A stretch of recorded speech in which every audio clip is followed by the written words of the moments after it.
Muy buenas tardes, soy José Schick.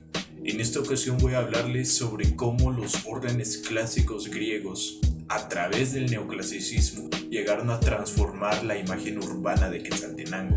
Veremos primero lo que significó la arquitectura griega en su época, luego cómo se reactivó ese lenguaje en el neoclasicismo europeo y finalmente cómo esa estética se adaptó y se materializó en los edificios y plazas del centro histórico de Shela. Ok, ahora hablaremos un poco acerca del origen y la periodización de la arquitectura griega. La arquitectura griega se desarrolla desde la época arcaica hasta la helenística. Su época clásica, siglo V y IX a.C., es la cumbre de sus normas formales. Como principios fundamentales, los griegos o la arquitectura griega buscaba la proporción, la armonía, el orden, el predominio del humanismo. Esto quiere decir el hombre como medida de todas las cosas. También otra cosa a destacar sobre los griegos es esta revolución que ellos crearon a través de sus técnicas y sus tipológicas. Esto se traduciría al uso sistemático de piedra y mármol.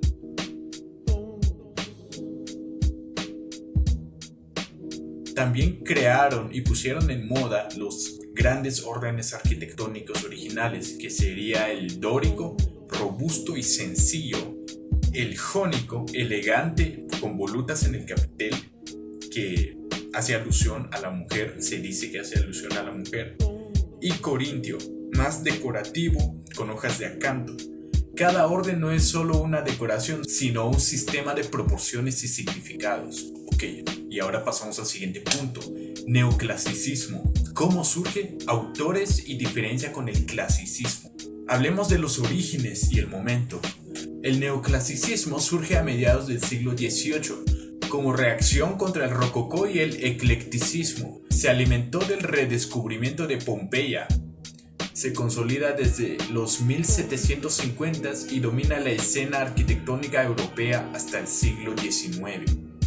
¿Qué representaba? Pues se habla de que fue el lenguaje de la ilustración, racionalidad, moral pública y orden, y la idea de belleza universal, tomada de la antigüedad. Los estados y las élites lo usaron para simbolizar autoridad y modernidad.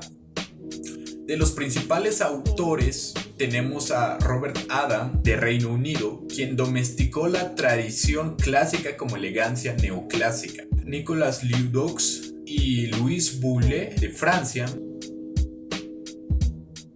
Thomas Jefferson de Estados Unidos, quien fue el mayor difusor del modelo neoclásico en América. Estas figuras ejemplifican el cambio de recuperar la antigüedad pero con espíritu moderno.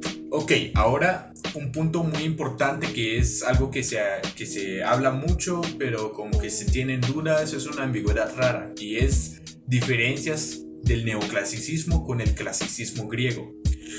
El clasicismo es la fuente histórica, es decir, Grecia y Roma antigua, con sus usos originales. El neoclasicismo, en cambio, es una interpretación. Aplica los órdenes y la proporción clásica como símbolo contemporáneo, simplificando o adaptando algunas necesidades modernas y el contexto político-cultural. Ahora pasamos a nuestro tercer punto, el cual sería el neoclasicismo en Guatemala. Para esto hay que entender el contexto nacional. Tras la Revolución Liberal de 1871 y con presidentes como Justo Rufino Barrios y posteriormente Manuel Estrada Cabrera, el Estado guatemalteco impulsó obras públicas y un lenguaje arquitectónico que remarca la modernidad y el poder. El neoclasicismo fue vehículo simbólico para comunicar progreso. Ejemplos en el país tenemos la Catedral Metropolitana de la Ciudad de Guatemala, el uso de fachadas clásicas y templos homenaje. Como algunos templos imitan formas griegas, son rastros del gusto neoclásico en edificios públicos y ceremoniales. Como conclusión podemos decir que en Guatemala el neoclasicismo se volvió la estética oficial de poder y educación. Ok, ahora entraremos de lleno al neoclasicismo en Quetzaltenango. Primero hablaremos del contexto local y por qué se eligió. ¿Cuáles son las principales razones de la elección del neoclasicismo en Quetzaltenango? Primero, fueron los sismos de 1902 los principales responsables de la reconstrucción y por ende el rediseño de varias construcciones arquitectónicas anteriores. Sumado a esto, otra razón es la voluntad de las élites y autoridades locales de proyectar modernidad, patrocinio municipal y nacional. El neoclasicismo se dio esa imagen ordenada y monumental. Ok, ahora nos encontramos en Quetzaltenango. Aquí podemos encontrar el parque, hoy denominado Parque a Centroamérica. Tiene una historia muy interesante. Surge de la fusión y reordenamiento de antiguos jardines y espacios públicos. Esto gracias al arquitecto Rafael Pérez, junto a Martín Guijivich, Marco Ixcoy en 1938. Durante el gobierno de Jorge Ubico. Es importante recalcar que varias de las modificaciones que sufrió Quetzaltenango es gracias al presidente Jorge Ubico, quien impulsó varias reformas. En el apartado arquitectónico intentó dar una apariencia moderna y una apariencia más formal a Quetzaltenango. En específico se basó en toda lo que es arquitectura neoclásica. Y esto lo podemos observar en las columnas griegas que encontramos aquí en el Parque a Centroamérica. Tras el sismo de 1902, los daños urbanos, muchas fachadas y obras públicas se rehicieron con lenguaje europeo. Se dice que en esas épocas de 1900, lo que estaba de moda era la arquitectura neoclásica. Esto viniendo de fuerzas de Europa, ¿no? Por lo cual Guatemala estaba en lo último de la moda. Y es por esto que se ve reflejado en la arquitectura, porque seguían justo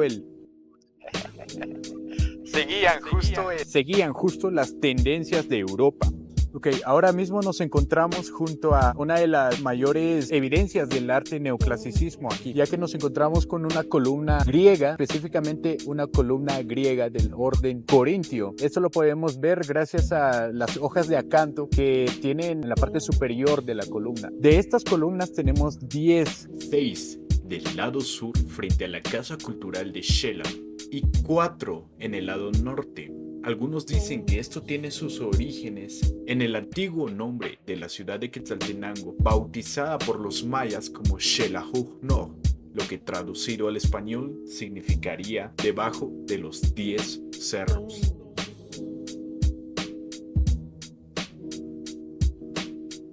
Ok, otro de los elementos clásicos más visibles de este parque es el kiosco o templete central. La pérgola circular y la columnata es el rasgo más icónico remitente directo a modelos clásicos. Aquí podemos apreciar columnas del orden jónico que hacen alusión al orden griego, lo cual lo hace una influencia neoclásica.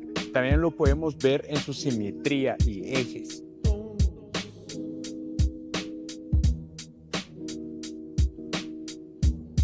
Ahora quiero presentar un poco acerca del Palacio Municipal. Para el Palacio Municipal se tiene varias ideas desde antes del siglo XX. La idea de un palacio municipal data desde los siglos XIX. Se menciona desde 1812. Pero la edificación que define el palacio actual comenzó su planificación a finales del siglo XIX. El edificio adquiere elementos neoclásicos, esto con el fin de contrastar con el orden arquitectónico anterior, que era el barroco. Lo que querían era tener una imagen más moderna y más actualizada, y lo consiguieron con las 10 columnas corintias que lo identifican. En conclusión, los órdenes griegos adoptaron un vocabulario de proporción, ritmo y columnas, que a su vez se manifestaban en simbolizar poder, que el neoclasicismo reactivó como símbolo de modernidad. En Quetzaltenango ese lenguaje se vio reflejado en el teatro, el palacio, en la plaza, adaptado con oficio y piedra volcánica local. Al caminar por el centro de Xela no solo vemos decoración, vemos una conversación entre la antigüedad, el proyecto republicano y liberal y la identidad local. Sin más que agregar, me despido. Ha sido un placer y espero que hayan disfrutado el video.